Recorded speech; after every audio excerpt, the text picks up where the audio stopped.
Stern has become such a wussified sycophant, he doesn't realize that telling Kamala that he'd vote for a wall is telling her that he knows she's as dumb as one.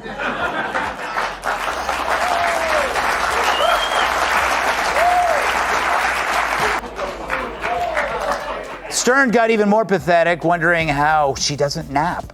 Me to Howard Stern and his interview of Kamala Harris, where he put the cards on the table about how he was feeling, in particular about her latest media tour, which did not include Saturday Night Live, but she was lampooned on it a little. A lampoon may be too strong, but she was mocked, as they usually do, just to Republicans. Take a listen. Greg Gutfeld and Megyn Kelly didn't just criticize Howard Stern. They bulldozed through his once untouchable legacy like a wrecking crew on a mission. Armed with Greg's biting wit and Megyn's precision-guided critique, they unveiled the jaw-dropping evolution of radio's original provocateur into a sanitized shadow of his rebellious self. The man who once torched taboos with unapologetic fire now seems more at home in the velvet ropes of celebrity culture. This wasn't a casual roast.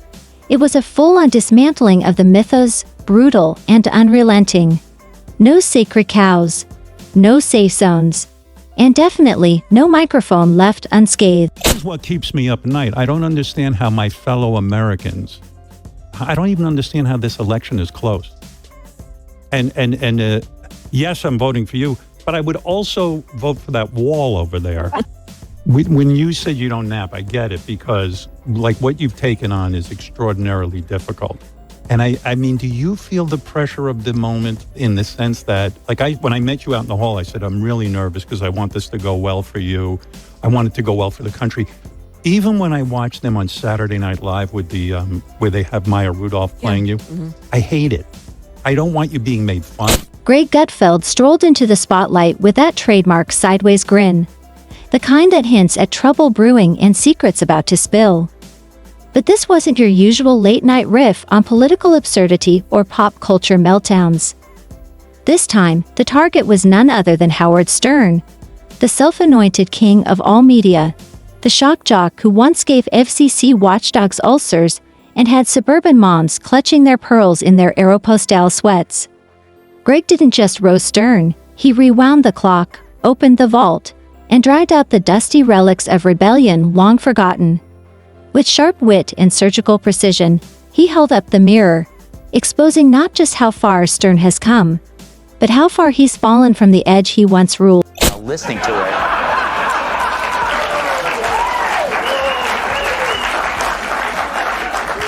it. You should hear what keeps him up at night. Greg kicked things off by marveling at the surreal evolution of Howard Stern.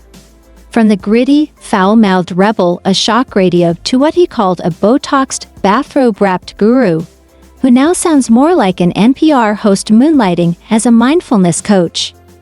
With a smirk, Greg quipped, "Watching Howard Stern these days is like discovering your favorite punk rocker opened a luxury spa in the Hamptons, where they serve organic chamomile tea and offer TED talks on emotional healing." The irony was thick. This was the same Stern who once scorched sacred cows without mercy, mocking politicians, celebrities, political correctness, and anything that dare take itself too seriously. She also appeared on Howard Stern, where he said he'd even vote for a wall over Trump. Harris replied, "I'm not a wall, but I am plastered." Now he's sipping green juice on air and issuing apologies for the very jokes that once built his empire. Greg didn't just call it a sellout. He said Stern auctioned off the whole setup, the booth, the mic, the headphones, and even tossed in his spine as a complimentary bonus. The contrast was brutal. Greg painted a vivid picture. Old Stern was a wrecking ball, smashing through cultural taboos without hesitation. New Stern, he's more like an interpretive dancer, gracefully cautious, making sure legal signed off before he takes a swing. Greg laughed at the irony. Today's Howard champions growth and tolerance, while his archives read like evidence in a courtroom drama where he's forced to cross-examine his former, unfiltered self. It's incredibly brave to take this stance after you've made $300, $400 million not being woke, right? Loving Donald Trump, exploiting the mentally ill, wearing blackface. Look at the crop of woke comics, whether it's Stern or Jimmy Kimmel, his BFF, Sarah Silverman, Joy Behar, Michael Ian Black. What do they all have in common? They wore blackface. And then they went woke. It's not a chicken or egg thing there. You know what order it came. Then Greg zeroed in on the hypocrisy, and he didn't pull any punches. For decades, Howard built his empire on being the raw, unfiltered voice of the outsider. He was the guy who called out the fakes, challenged the elite, and made a living tearing down pretenses. But the moment that Sirius and paycheck cleared and a few Hollywood A-listers started calling, something changed. Suddenly, the rebel became the insider. The shock jock turned into a polished brand, buffered by handlers and carefully scripted conversations. Stern used to throw bologna slices at strippers' butts. With accuracy, I might add. Now he's worried the possible leader of the free world can't handle his verbal foot rub. I wonder if he used to get this nervous for the strippers before he'd spank them on their bare asses with a dead fish. Greg didn't hold back as he ripped into the surreal transformation of Howard Stern. From the guy who once mocked Hollywood's fake smiles and phony press junkets to now playing host to the very celebrities he used to skewer. Once allergic to pretense, Stern now fawns over A-listers like a red carpet concierge with a psychology degree. What used to be raw, unpredictable radio has morphed into a glorified PR carousel, where actors show up to be softly applauded, and Howard nods along like a therapist desperate for 5-star Yelp reviews. And then came the visual, the piece de resistance. Greg described Stern's studio as a haunted mansion of fading relevance. Dim lights, moody ambience, and a voice that no longer stirs rebellion, but instead whispers like a luxury car commercial trying to sound deep. Howard, Greg said, didn't just age. He calcified into a wax statue of his former self, perfectly coiffed and tinted by nostalgia and box dye. Greg didn't let the audience off the hook either. He joked that the most shocking thing about Stern today isn't his content, but the fact that anyone who remembers his unfiltered 90s glory days can stomach listening now without craning themselves into oblivion. The man once known for blowing up societal norms now seems more inclined to whimper about them. And just when the roast seemed complete, Greg handed the spotlight to Megyn Kelly, not with flames, but with a scalpel. If Greg lit the fire, Megyn was ready to perform the autopsy. I hope you had a good week. I did, and no thanks to Howard Stern. True, the New York Post reported that Stern hit a chic restaurant in NYC with a crew of A-listers, including Jimmy Kimmel, Jennifer Aniston, Jon Hamm, Justin Theroux, Jason Bateman. I was not invited. I guess because my first name doesn't begin with the letter. Megyn opened with a calm, cutting observation. Stern's transformation from rebel to relic wasn't shocking, it was predictable. Because, she argued, rebellion without a moral backbone doesn't evolve, it decays. Howard Stern was never courageous, she said. He was just loud. And once the ratings machine no longer demanded outrage, he didn't push boundaries, he curled up inside them. She painted his so-called evolution not as growth, but as strategic survival, a calculated pivot to maintain his place at the cool kids table of the media elite. And in doing so, he didn't just shift lanes, he veered off the road that made him legendary, leaving behind the working-class audience that once saw him as their unfiltered voice. The old Stern? He made a career out of torching conformity. The new one? He sells it by the download, wrapped in podcast episodes that sound like meditation apps for millionaires. Megyn didn't flinch when she went after Stern's latest persona makeover. The world wasn't craving a gentle Howard Stern rebranding himself as America's midlife guidance counselor, she said. They wanted grit. They wanted honesty. The raw, unvarnished edge that made him impossible to ignore. Instead, they got a man softly musing about enlightenment between celebrity therapy sessions disguised as interviews. And as for his newfound moralism, that, Megyn said, was the most surreal twist of all. The guy who once thrived on chaos and offense now lectures others about decorum, as if the archives of shock radio never existed. This isn't redemption, she said. It's revisionism. And Howard's trying to rewrite his legacy with a Sharpie in one hand and a highlighter in the other. There's too much at stake. I believe the entire future of this country right now, I mean, as America, land of the free, home of the brave, I think it's literally on the line. I agree with you. And when I see them, how did you react to this Saturday Night Live? On anyone daring to poke a little fun at Kamala. Even when I watch them on Saturday Night Live with the where they have Maya Rudolph playing you, I hate it. I don't want you being made fun of. Oh my God. There's too much at stake. I believe the entire future of this country right now, I mean, as America, land of the free, home of the brave, I think it's literally on the line. So a guy who's supposed to be funny for a living now claims her candidacy is too important to joke about. Megyn laser focused on the irony, and she wasn't about to let it slide. Howard Stern, the man who once waged war against censorship, now hides behind the armor of political correctness like it's part of his daily wardrobe. He didn't join the establishment, she said with surgical precision. He got swallowed whole by it.